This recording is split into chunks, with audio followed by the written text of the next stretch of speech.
Chase, thanks. He promised to care for dogs with disabilities, and she raised money to help them.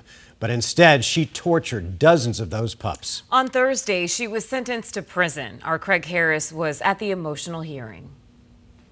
Who represented April McLaughlin on Thursday morning sat between her attorneys in a black and white jail suit. For about an hour, 8 different people, including her aunt, confronted her for the cruelty to more than 50 dogs and her mom. We can agree that something is wrong with her mentally, but that does not mean that she is not a dangerous person. She is.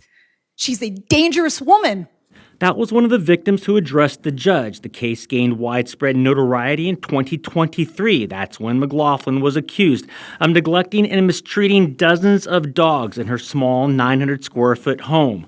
Chandler police seized more than 50 dogs from McLaughlin's house where her elderly mother also lived. Dogs, many of them disabled or with special needs, were living in cages stacked upon each other, many severely dehydrated and not fed. Chandler police found 5 dead dogs inside the kitchen freezer of her home.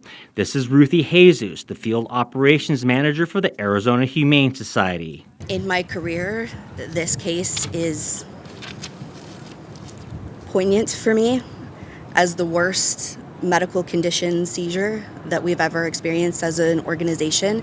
We deal with cases of animal hoarding on a pretty regular basis, but in this particular case, every single pet was in really horrific conditions.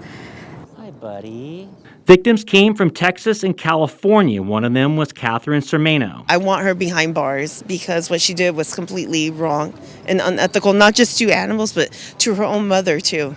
One of her dogs died under McLaughlin, but she also brought her dog Chester, who was rescued from McLaughlin's house. And you got this one back. I did get him back, yeah. And it's been great, but it's bittersweet because I felt like they were a pair. So every time I see him, it's like there's one missing. So I always try to bring Rudy with us wherever we go. In addition to pleading guilty to animal cruelty, McLaughlin pled guilty to stealing at least $150,000 from her elderly mother, who lived in the small home with the dogs. During the hearing, it was disclosed that her mother had suffered a stroke and ate food from the same freezer that included the dead dogs.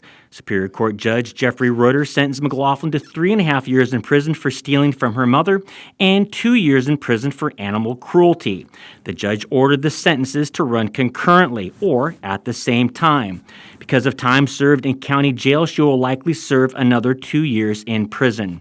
I'm Craig Harris, 12 News.